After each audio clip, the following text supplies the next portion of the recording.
Hey, Caitlin, congratulations. Maggie Benoni from CT Insider. Just what's going through your head right now, being drafted, of the journey you've had this past year with UConn.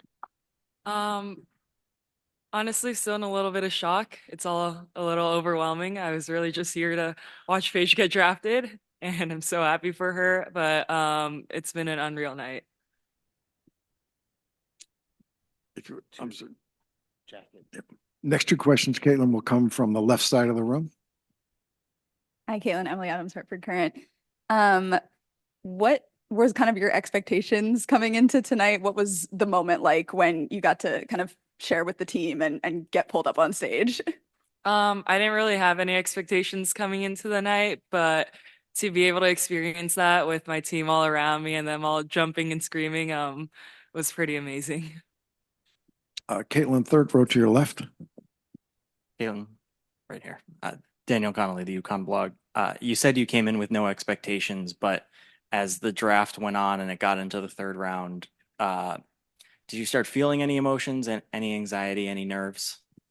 Um, Not really, but Caroline next to me kept telling me to like be ready.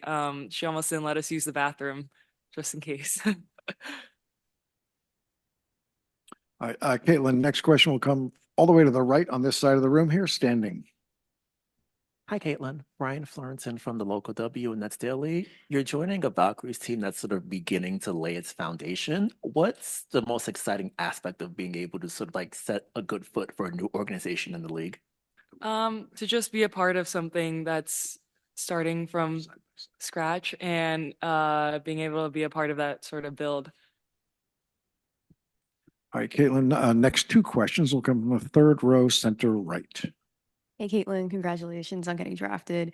How does it feel to be able to go back to your home state and play for the Golden State Valkyries? Just speak a little bit to the importance of that and being able to go home and be a bit closer, I'm assuming, to family as well.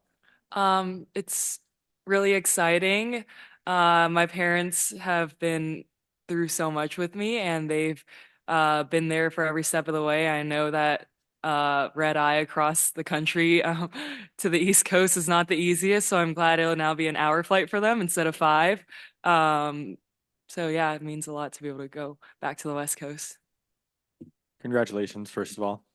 Lucas Kaplan with the Nets Daily. I just want to know if there was a moment or a year or whatever when basketball went from a passion, a hobby, whatever, to something that you had an idea that you wanted to treat professionally or started taking it more seriously, whatever comes to mind.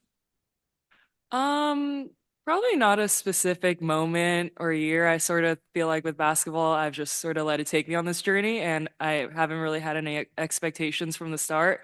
And I was lucky enough to have such a great time at Princeton and be so successful there. And I was lucky enough to be given the opportunity to come to UConn. So I think I'm just taking everything as it goes, and it's been a pretty great ride so far. Caitlin, second row to your right. Jonathan Tannenwald from the Philadelphia Inquirer. Caitlin, congratulations. Second year in a row that multiple players with Ivy League ties have heard their name called after what was a remarkable March for the conference, even though you obviously had bigger things to do. Um, what's it like to know that Harmony was also in this draft with you and that the level of the league is just continuing to stay that high? Yeah, Harmony is a amazing player, super talented, and she always has been since we played each other my sophomore year. I think it just says a lot about the Ivy League and how competitive it is as a conference and how great players are able to get a great education, but also a really amazing or a really great and successful basketball experience. Caitlin, one more question. We're going to go to the last row to the right of the television. How you doing, Caitlin? Kenny with NYLF TV. Congratulations on winning a championship and then getting drafted. Obviously, you weren't expecting to hear your name called, but something like this happened last year. The number one overall pick, their teammate was called late, and she happens to be your teammate now. So, what do you think that conversation will be like with Kate Martin, with you guys just kind of going through the same experience back to back? I'm sure it'll be funny. Looking forward to meeting everyone and just sort of learning from everyone. Yeah. Caitlin, one more question is going to come from our right, your right, standing here. on the side. How you doing, Kaitlyn? Daniel Artest from the 9450.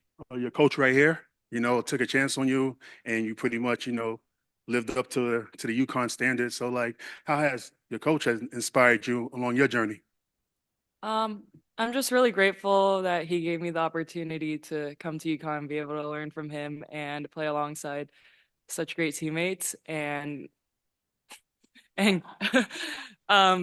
me the chance to play college basketball at the highest level and win a natty. Thank you. Kaitlyn, thank you.